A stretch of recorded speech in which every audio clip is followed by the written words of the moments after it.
I'm going to be upfront. I fucked up big time. I'd say that I didn't know what I was doing was hurting people, but I should have known better. It all began about a few weeks ago when I moved into my new home. All was going well the first couple days until I stumbled across the Lightswitch. First off, where it was located puzzled me. I felt it in the shadowy gap between my fridge and the wall while trying to find my house key that I had dropped. While feeling along the wall, my hand bumped into a box-shaped object sticking out of the wall.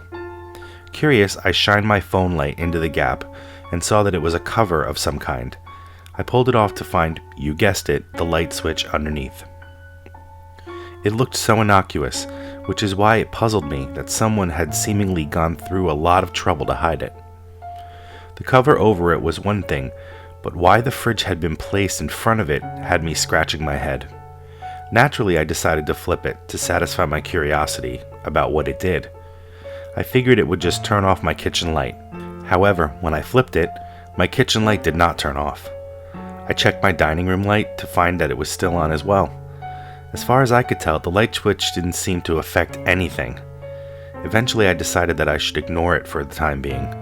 The next day, I was flipping through channels on my TV. I paused at my local news. Usually, I wouldn't bother with it. However, the headline caught my eyes. It said that a couple who lived only a few miles from me had been murdered. I know seeing murder on the news isn't out of the ordinary. What set this one apart from the others is the way in which it had been executed, no pun intended. Put simply, the way in which the victims had been disposed of didn't seem possible by human standards.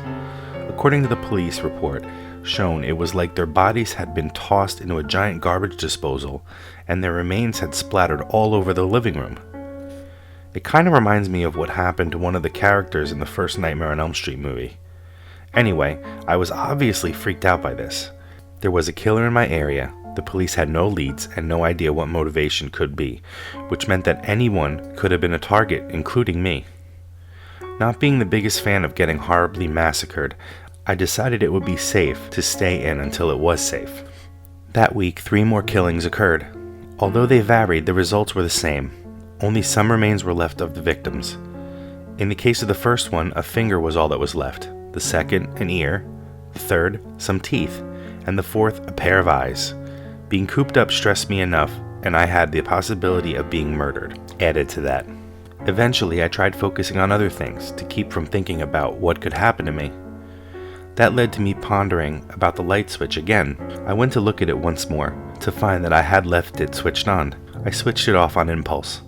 Like the previous time, nothing seemed to happen. I tried conducting a little experiment. It was switching off every light in my house and seeing if the light switch worked on any of them. I grew frustrated when it didn't. I have sort of an obsessive personality, so when I stumble across something that piques my interest, it's hard for me to pull myself away from it, and in this case, it was the light switch. With that being said, however, I do have my limits. I left the light switch alone in the off position. The following week, no murders happened. Although this relieved me, I wasn't about to go back out just a week after the last one had occurred. Besides, my town was on curfew because of it. Plus, the police still didn't have any leads. The next week I thought of something. It was the possibility that the light switch may be to one of the outside lights. Turned out, it wasn't. I sighed in frustration seeing the result of this. I went and closed my back door. When I did, I heard a deep growling coming from my living room. Instantly, I tensed up. I thought it was an animal of some kind, maybe a big dog or a bear, if I was really unlucky. I was half right, but unlucky was an understatement.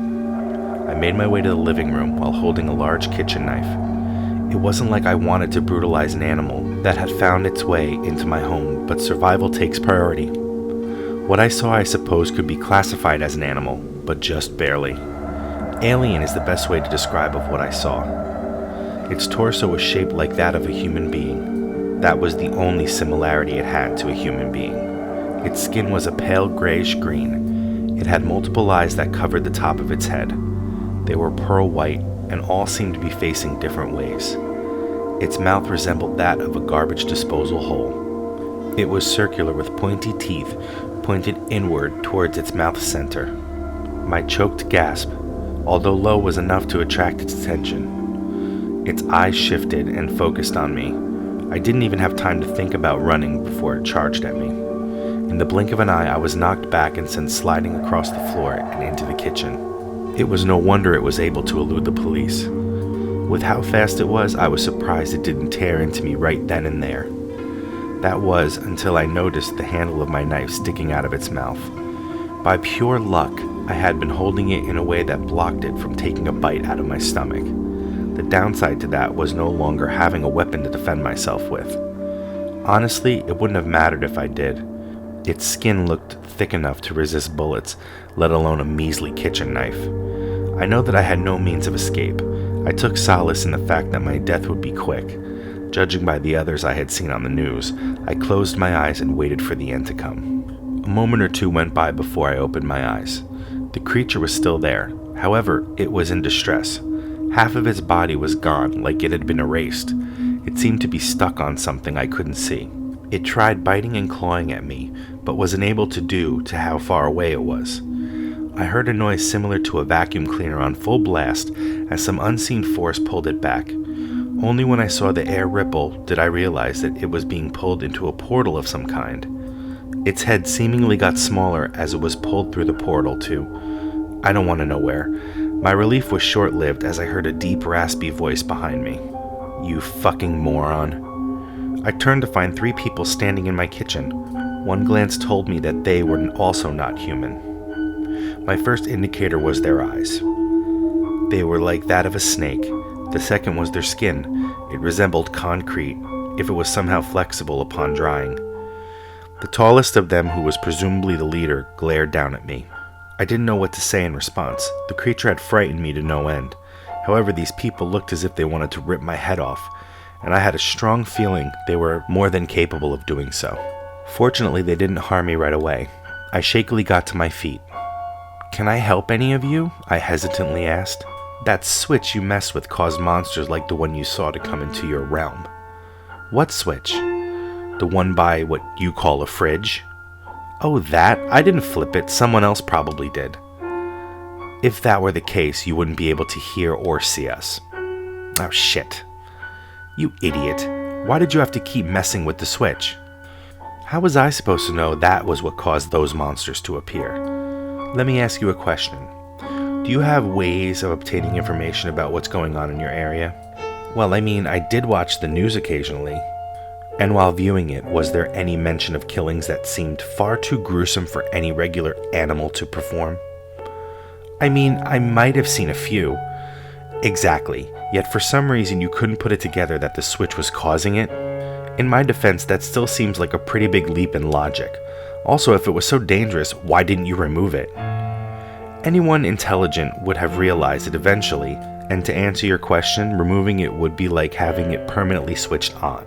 Why else would we go to such lengths to hide it? Seriously, how dumb is your species? You can't figure out the most basic of shit. Overhunting causes extinction. Pollution ruins your atmosphere. The fact that you all have lasted so long is nothing short of a miracle."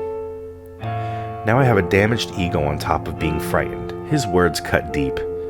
"So what now? Are you guys going to kill me?" I asked meekly. "No, actually the stupidity of your species is something we are quite used to. Knowing that, you will be given a second chance." I breathed a sigh of relief. "Oh, well, that's good. For a moment there I thought you guys were going to hurt me or something." "Who says we aren't?" "Huh?" The leader snapped his fingers. I was grabbed and thrown to the floor by the other 2. After that, they and he proceeded to kick the living fuck out of me. I was lucky they didn't break anything. By the time they were done, the right half of my body was aching with pain. "As I said, we are giving you a second chance. Not only is it your second chance, but it is also your last. If you or anyone messes with the switch again, you will be dealt a slow and painful death. Am I clear?" I could only let out a pained groan to acknowledge what he said. "Good. You better hope we don't need to come to your area ever again." He started to walk away along with the other 2. "Wait," I croaked out, causing them to stop. "What are you people?" The leader chuckled at that. "All we are is beings with a task of cleaning up other people's messes." When he finished, he and the others started walking towards my wall. To my shock, it started to ripple like the air did when the portal sucked the creature back in. They had made one on my wall and walked through it. When they were gone, the rippling stopped. My experience with the monster and them happened a few days ago. My bruises still haven't gone away. I was looking forward to inviting my friends over to my new place. Now, though, I don't want to take any chances. If the people who got murdered were basically shredded, I don't want to imagine what will happen if that switch gets flipped again. At the very least, I've learned from this experience to not obsess over things as much. The reason for this is you never know when it might cause trouble. Now, if you'll excuse me, I need to put some ice on my ribs. Story submitted by Rose Black.